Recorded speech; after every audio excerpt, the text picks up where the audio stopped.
Naam, ndugu mtazamaji wa World Trending TV, hii ni TV yako pendwa na kuletea habari za michezo na burudani, lakini inayokukumbusha matukio kadhaa ambayo yamewahi kutokea. Naam, klabu ya Simba Sports Club hapa katikati ilikuwa inavuma ama inawika kwa neno la underdog kwa klabu ya Young African.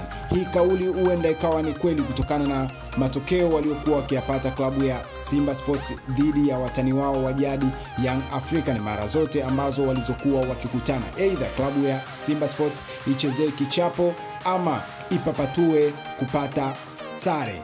Naam, lakini klabu ya Simba Sports hivi sasa imekuwa ni klabu yenye furaha kubwa sana baada ya mpinzani wake Young African kukosa kwenda hatua ya robo finali katika ligi ya mabingwa barani Afrika, huku Simba Sports Club wakiwa wamefuzu kuelekea hatua ya robo finali ya kombe la shirikisho barani Afrika.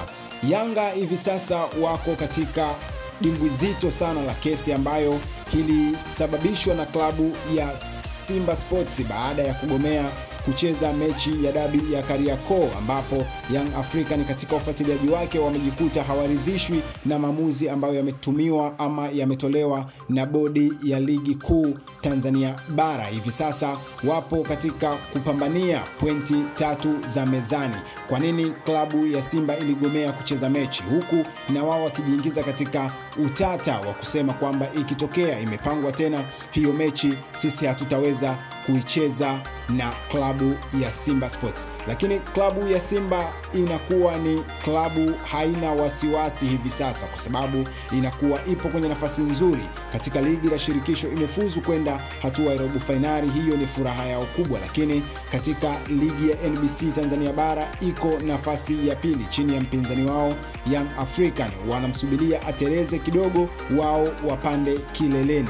Klabu ya Simba imetumia neno la underdog kuonesha umma kwamba wao ni wakina nani na sio underdog kama wanavyofikiria. Wametonesha pale panapouma. Hivi sasa klabu ya Young African wamefocus sana na kesi ambayo wanashutumiana wao na bodi ya ligi kuu Tanzania bara, huku klabu ya Simba Sports ikijichua kimazoezi kujiandaa na michezo ya ligi, lakini pia ikijiandaa na mchezo wa robo finali kombe la shirikisho barani Afrika.